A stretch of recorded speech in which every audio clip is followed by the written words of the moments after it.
Shuning uchun har bir musulmonning o'ltirib olishiga ruxsat yo'q. Bir tijoratchi, "Endi men tijorat qilmayman" deb o'ltirib olsa, u gunoh ishlagan bo'ladi. Payg'ambarimiz Muhammad alayhisalom Tabuk urushidan qaytib kelgandan keyin Madinada qolgan sahobalar ularning oldiga qarshilash uchun chiqdi. Bir sahoba Rasululloh bilan kurashdi. Rasululloh kurashgandan keyin u sahobaning qo'lidan qattiq qetib ketganligini ko'rdi. Payg'ambarimiz Muhammad alayhisalom "Bu nima ish?" deb so'radi. U sahoba "Undaqda bu hururlikdan qanday qutulamiz?"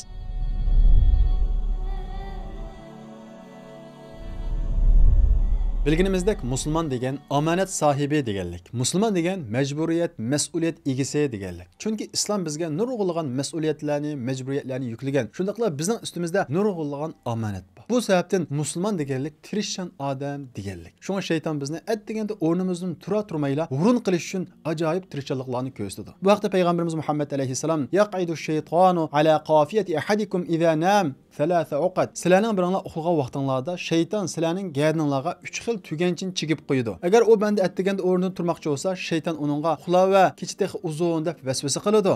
Agar u banda Allohni asasa, bu tuganchining birisi ishlib ketadi. Ondan keyin o'rnidan turib tahorat olsa, bu tuganchining ikkinchisi ishladi. Ondan keyin o'rnidan turib namoz o'qisa, ya'ni bomdod namozini o'qisa, bu 3 tuganchining hammasi ishlab ketadi. Fa asbaha nashitan tayyiban nafs. O banda aktif, ruhi kütürengi, ruhi küçük, ruhi pak boludu. Ve illa asbaha habithan nefsi keslan. Ruhi çüşkün, ruhi meynet. Yani iş hoşakmaydıgan hurun bop kalıdı deydi. Demek hurunluk bizning aldığımız koyduğun şeytanın en çoğun tuzuqı. Çünkü şeytan bizge hurunluktan ibaret bu illetini silip koygan dekin bizge iş hoşakmaydı. Allah buyurgan namaz mı hoşakmaydı, işleş hoşakmaydı. Köp uxlaymiz, nişansız yaşaymiz, capadan kaçımız, huzur izleyimiz. Ameliyatı bu. Peygamberimiz Muhammed aleyhisselam şeytandan panalık dilegen okşaş panalık diligen hurunluktan ibaret naiti çoğun kebir günah. Yani çoğun günah. Şundakla bu hurunluk illeti bizni ma dünyada mı mağlubiyetke ve ümitsizlikke başlaydı. Çünkü hurun adam hiç kandak bir işini ayak çıkanmaydı, muvaffaqiyat kazananmaydı. Şundakla hurunluk adamni tamaha okup koydu. Tamahuluk bolsa ijtimai o'rnimizni tushirib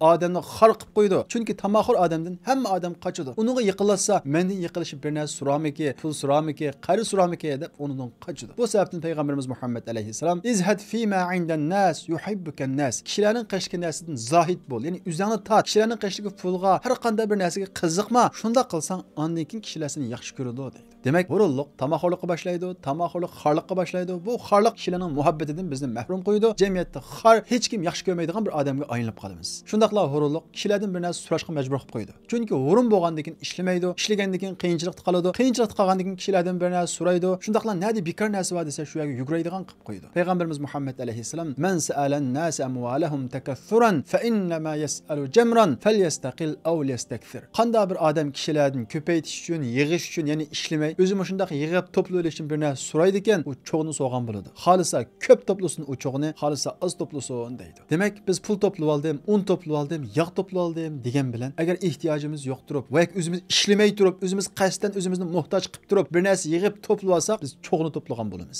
Shundaqla bu xil shakldagi mal to'plash, kishilardan bir narsa so'rash qiyomat kuni bizning yuzimizning bir tarafining kuch yo'q holatda qo'pishimizga sabab bo'lib qoladi. Payg'ambarimiz Muhammad alayhisalom la tazalul mas'alatu bi ahadikum hatta yalqalloh va laysat fi wajhihi muz'at lahm. Qanday bir odam kishilardan to'xtamay bir narsa so'raversa, qiyomat kuni u odamning yuzida go'sh yo'q holatda keladi deydi. Mana bu hurulluqning oxiratdagi zini. Bu dunyodagi zini biz yuqorida o'tganimizdek xorliqdan boshqa hurulluq tushkunlikni paydo qiladi. O'ziga ishonmas qilib qo'yadi. Hatto eg'lashgan vaqtida boshqalarning yanchiq qo'l soladigan, boshqalarning haqqidan qo'rqmaydigan mushundaq gunohlarni so'raydi. Chunki hurun odam ishlamagan bo'lg'achqa turmushda qiyinchilik tortadi. Endi men balamni boqaman, o'zimni boqaman deb boshqalarning haqqiga qo'l uzatib qolishi mumkin. Shundaqla hurun odam mas'uliyatsiz keladi. Bolalarining ayolning ahvolidan xabar olmaydi, ayollarni, bolalarni jafoda qo'yadi, qiyinchilikda qo'yadi. Ularning xor bo'lishiga sabab bo'ladi. Payg'ambarimiz Muhammad alayhisalom kafa bil mar'i ithman ay yudayya man yaqut. Bir odamga o'zining oilasining, bolalarining, ya'ni yemak ichmaki uningga yuklangan odamlarningki yemak ichmaki turmushlarini zoya qilib o'tishi uningga gunoh jihati yetarli deydi. Demak, bir odam hurullik qilib, jafodan qochib, mas'uliyatsizlik qilib, ayollarni, bolalarni xafalikda qo'ydi ekan, u odam boshqa gunoh ishlamasimi, mushu gunohi uningga yetarli.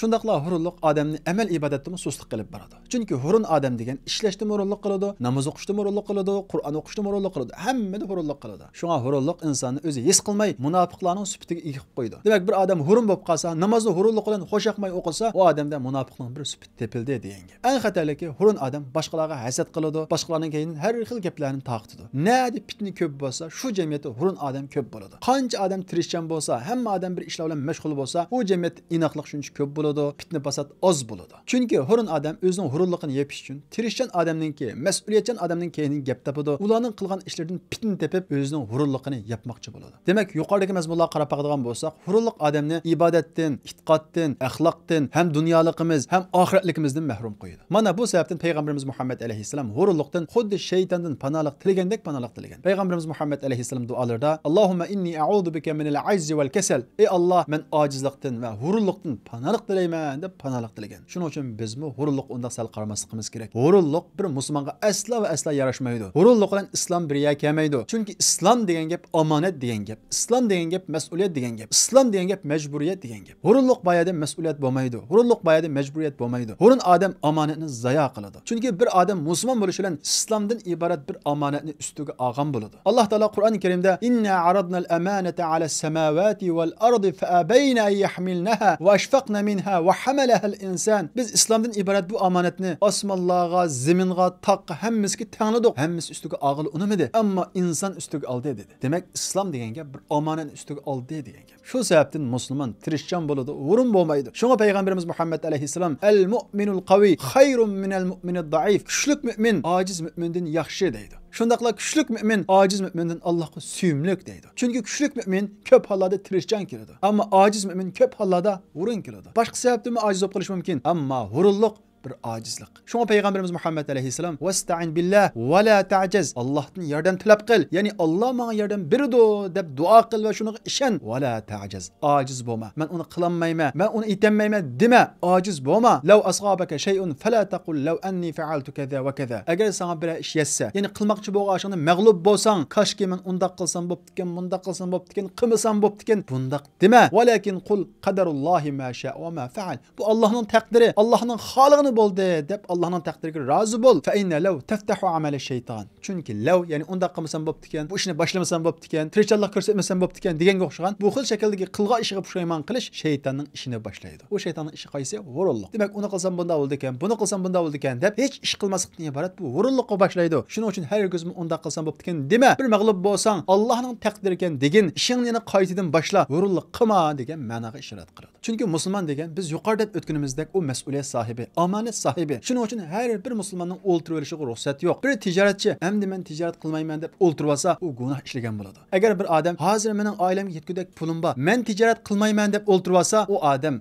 Allah üçün pul tapqan bo'lmaydi. Faqat ailesi üçün pul tapqan bo'ladi. Ailesi qandimi, kupaylandimi? Demak, o odam ailesi üçün pul topdi. Agar bir odam "Men Allah üçün pul topman" deydi ekan, ailesini baqidi, ammo "Ma xalqimni zulmdan qutuldirish, jaholatdan qutuldirish, har xil sohalar üçün pul xajlash uchun men yana pul topmasam bo'lmaydi" deb harakat qiladi. Shuning uchun sababsiz o'ltirib olgan tijoratchi, o bir hururlik qilgan tijoratchi, bir gunoh ishlagan tijoratchi hisoblanadi. Va shundaqla har bir sohadagi, ta'lim tarbiya sohasidagi, har qanday bir sohadagi musulmon o'zini surish kerak. Mening mas'uliyatim nima? Mening nima iqtidorim bor? Allah man qanday iqtidor beribdi? Mening man musulmonlar jamiyatidagi majburiyatim nima deb vaqt o'ylanishi va buni o'ylab bo'lgandan keyin bir kishilik turmushim emas, musulmonlar jamiyati uchun chuqur bir ish qilish uchun harakat qilish kerak. Asla va asla hururlik qilmaslik kerak. Chunki musulmon biz yuqorida o'tganimizdek u bir omonatdir. Chunki payg'ambarimiz Muhammad alayhisalom kullukum ra'in va kullukum mas'ulun an ra'iyatihi. Har biringlar omonat egisi, ya'ni padichi deydi. Padichi degan kim? Qo'ylarni omonat qilgan omonat egisi. Payg'ambarimiz dal shunga o'xshatib, sizlar bir omonat egisi, Alloh sizlarga topshirgan bir omonat bor deydi. Va shundaqla qiyomat kunisi o omonatning surlusizlar deydi. Va shundaqla payg'ambarimiz Muhammad alayhisalom bu hadisning davomida "Va rajulu ra'in ala ahli baytihi va huwa mas'ulun anhum." Bir er kishi omonatdor.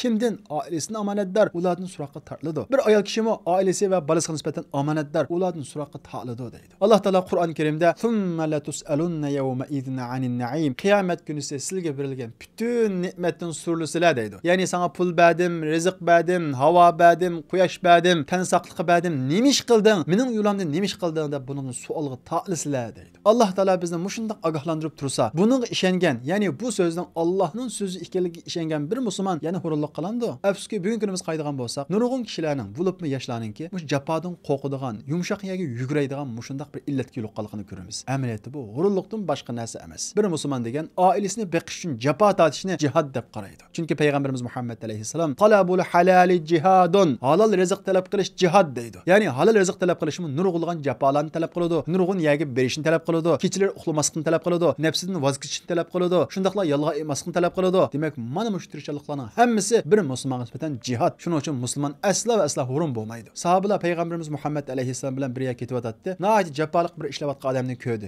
Sahobalar, bu odam jafosini Alloh yo'lida qilgan bo'lsa, ya'ni jihad yo'liga ishlatgan bo'lsa, dedi. Payg'ambarimiz Muhammad alayhissalom sahobalarga: "In kana kharaja yas'a ala waladihi sigaran fa huwa fi sabilillah." Agar bu odam mushu jafosini kichik bolalarni boqaman deb tatgan bo'lsa, u Alloh yo'lidagi jihadga o'xshash. Agar ota-onamni boqaman deb mushu jafoni tatgan bo'lsa, u Alloh yo'lida, ya'ni Alloh yo'lidagi jihadga o'xshash. Agar bu odam ala nafsihi ya'ufuha, o'zimning nafsini ippitimni saqlay, boshqalardan bir narsa so'may deb mushundaq tirishchilikni ko'rsatgan bo'lsa, fa huwa fi sabilillah, u Alloh yo'lidagi jihadga o'xshash. Deb bir odamning haloldan rizq talab qilish, o'zining ippitini qo'g'dash, boshqalardan bir narsa so'maslik uchun tirishchilik ko'rsatishni Alloh yo'lidagi bir jihad deb sanadi. Demak, hurunlik cho'ng gunoh bo'lsa, hurunlik qilmaslik, tirishchilik ko'rsatish bir jihad. Payg'ambarimiz Muhammad alayhissalom Tabuk urushidan qaytib kelgandan keyin Madinada qolgan sahobalar ularning oldiga qarshilash uchun chiqdi. Bir sahoba Rasululloh bilan kurashdi. Rasululloh kurashgandan keyin u sahobaning qo'lidan qattiq qetib ketganligini ko'rdi. Payg'ambarimiz Muhammad alayhissalom bu nima ish deb so'radi. U sahoba: "Ey Rasululloh, men palta va ketman bilan ishlab, oilamni boqaman. Shuning uchun qulam shunday yirik bo'lib ketdi",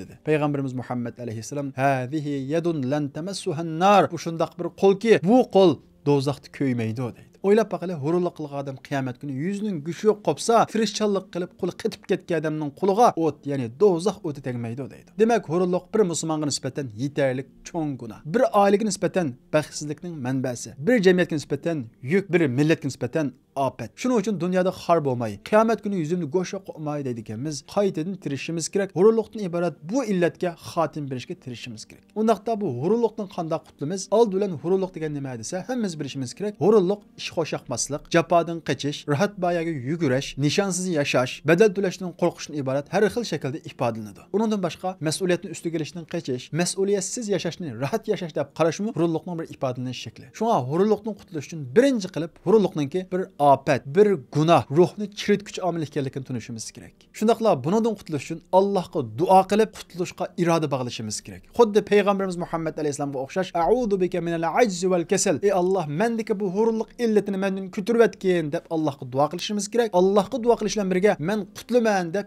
iroda bog'lashimiz kerak. Ikkinchisi, kichik qadam bilan bo'lsa-mu, oddiy ish bo'lsa-mu, bir ishning beshini tutishimiz kerak. Ko'pincha hollarda bizni hurun qilib qo'yadigan ishlarning birisi bo'lsa, ishlarni kichik ko'rish. Men uni qilamdim, ben buni qilamdim, men degan iqtidorlik tursam deb o'zimizni cho'ng ko'ramiz, ishlarni kichik ko'ramiz. Amaliyotda cho'ng ishlar kichigidan boshlanadi. Biz kichik ko'rgan ishlarni yaxshi qilsak, qadr qilib qilsak, cho'ng ish bo'ladi. Cho'ng ishlarga qadr qilmasa, u kichik ishga aylanib qoladi. Allohning nazarida shunda, bu hayotda shunda. Shunga har qanday bir kasb bo'ladi ekan, hargiz tuan ko'mang. O'ylab baqing, Odam alayhissalom dehqon edi. Idris alayhissalom tikkuchi edi. Nuh alayhissalom yog'ochchi edi. Ibrohim alayhissalom qurilishi edi. İlyas alayhissalom to'qimchi edi. Davud alayhissalom temirchi edi. Musa alayhissalom tijoratchi va podichi edi. İsa alayhissalom doktor edi. Bizning payg'ambarimiz Muhammad alayhissalom podichi edi. Demak, kasbning, hunarning tuvini yo'q. Shunga asla va asla hunar kasbini tuan ko'mang. Mayli nemish qilmang, uning ixlos qilib, qadr qilib qiling. Qo'lingizning uchida qilmang. Agar sizda bir ishni qo'lingizning uchida qilgan hissa topib qolsa, darhol buni yo'qiting. Chunki bu hurunlikning bir alomati. Payg'ambarimiz Muhammad alayhissalom: "Innalloha yuhibbu iza amila ahadukum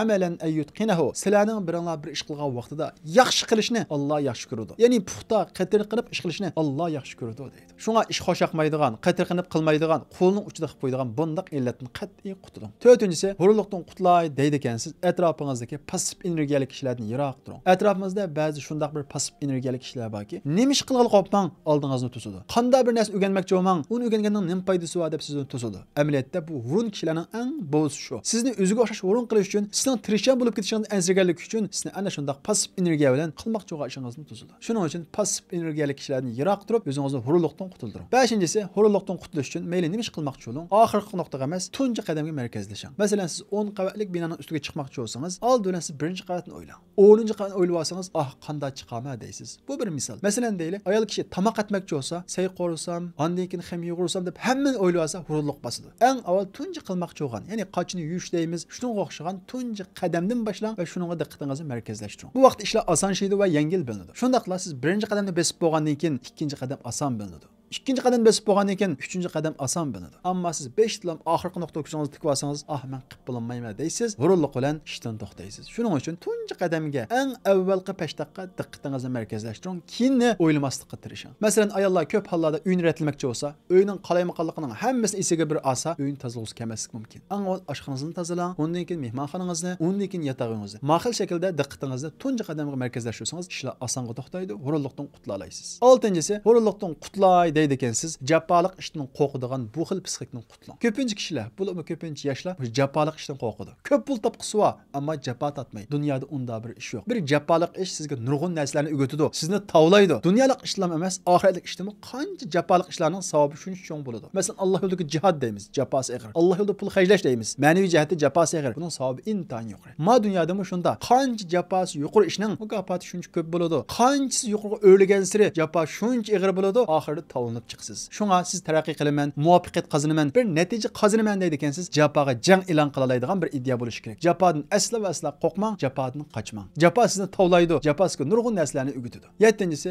imkon qadar kundalik qildigan ishingizni planlang. Daftarga yozishingiz shart emas, yosangiz mayli, ammo kallingizda men bugun falon ishni qilaman, tugutaman deganni plan qiling. Cho'qim 100% amal qilishingiz shart emas. 80%, 70% o'rnay olsangizmi hisob, hatto 150% o'rnay olsangizmi hisob. Esingizda bo'lsin, plansiz hayotdan eng nachar tuzilgan plan bo'lsa-mu, planli hayot afzal. Ya'ni eng nachar planmi, plansiz hayotdan nechasi yaxshi. Plan tuzib yashash sizni bir mas'uliyatga ega qiladi. Shuning uchun hayotingizda plansiz yashamang. Kichik planlarni tuzing, cho'ng planlarni tuzing. Masalan, 1 oyda qildigan ishingizni, 6 oyda qildigan ishingizni, 1 yilda qildigan ishingizni, hatto 5 yilda men manda ishlarni qilaman deb cho'ng planlarni tuzing. Plansiz yashaganingizdan planingiz garchi 100% amallashmasa-mu, planli yashaгаningiz ya'ni 1000 hassi yaxshi. Chunki plansiz yashash sizning qimmatingizni yo'qotadi. Sizni o'rin qilib qo'ydi, nishonsiz qilib qo'ydi. Uchib yurgan g'azongdek nada nima ish bo'ldi bo'lsa, shuning keyinda mangdigan nishonsiz holatda qimmatingizni yo'qotib qo'ydi. 8-si, g'ururlikning sizni ma dunyoda va oxiratda chuqur nayt ig'ir nadomat qo'ydiganligini esingizdan chiqarmang. Chunki bir odamning aqli, zehni, kuch-qudrati bir xil to'maydi. Yoshlik bo'ladi, qiyliq bo'ladi. Agar siz yoshligingizni g'ururlik qilib o'tkazsangiz, qiyliqingizda dahshatli pushaymon qilasiz. Va shundaqla hayotingizni g'ururlik qilib, unumsiz, ma'nisiz o'tkazsangiz, oxiratda yong'ili bo'lmaydigan, qaytqili bo'lmaydigan hayotda ig'ir pushaymon qilasiz. 9-si, g'ururlikdan qutlay deydi ekansiz, turmush odatingizni o'zgartiring. Uxlash soatingizni, yemak-ichmak odatingizni, atdiganda turish vaqtingizni tatib, hammani o'zgartirishga tirishing. Tunji qadamda biroqlam hammani yaxshilayolmasangizmi, tadrijiy, dat holda yaxshilasangizmi hisob. Uxlaydigan vaqtingiz aniq olsin. Atdiganda sahar turib, payg'ambarimiz Muhammad alayhisalom degandek, "A'udhu billahi minash shaytonir rajim" deb shaytonning bu gandagi tuganchisini yeshing, ondan keyin tahorat qiling, ondan keyin bomdod namozini o'qib, shaytonning uchli tuganchisini yeshib etib, aktiv, ruhli qilib kuningizni ruhliq boshlang. G'ururlik insonning ruhiyatiga singib ketgan ig'ir bir illat bo'lg'achqa, bundan oson qutlanmasligingiz mumkin. Ammo tirsangiz tadrijiy holda chuqur qutlalaysiz. Chunki Alloh taolo Qur'oni Karimda "Vallazina jahadu fina lanahdiyannahum subulana" bizning yo'limizda tirishchilik ko'rsatganlarni biz yo'limizga boshlaymiz. Ya'ni bir odam men o'zimni o'zgartay deydi ekan, biz unga yordam qilamiz deydi. Shundaqla siz o'zingizni o'zgartishni bir jamiyatni o'zgartganlik deb o'ylang. Siz millatim uchun bir ish qilganlik deb o'ylang. Bugungi kunimizda vatan uchun nima ish qildim deb o'ylagan bo'lishingiz mumkin. Xalqim uchun nima ish qildim deb o'ylagan bo'lishingiz mumkin. Buning javobi dal o'zingizda. Siz o'zingizni o'zgartsangiz, o'zingizdagi u hururlikni o'zgartsangiz, millatingizga yaxshilik qilgan bo'lasiz, diningizga yaxshilik qilgan bo'lasiz, Alloh uchun bir ish qilgan bo'lasiz. Chunki bir millatning o'zgarishi, isloh bo'lishi bir shaxsdan boshlanadi. Alloh taolo Qur'oni Karimda "Innalloha la yughayyiru ma biqawmin hatta yughayyiru ma bi anfusihim." Alloh taolo bir qavmni, bir millatni ular o'zlaridagi, ya'ni nafsidagi u illatlarni yo'qotmagichilik ularni isloh qilmaydi deydi. Demak, bizning nafsimizdagi, ruhiyatimizdagi g'ururliklarni o'zgartirish bu millatni o'zgartirishning tunji qadami. Bu hargizmi oddiy ish emas. Mana mushu xil iddia bilan o'zingizni o'zgartirishga tirishing. Ramazon o'zimizni o'zgartirishning eng yaxshi fursati. Chunki bu vaqtda shaytonlar bog'lanadi. Faqat biz nafsimizdan qolamiz. Nafsimizdan yengilsak, Alloh bizga chuqur yordam beradi.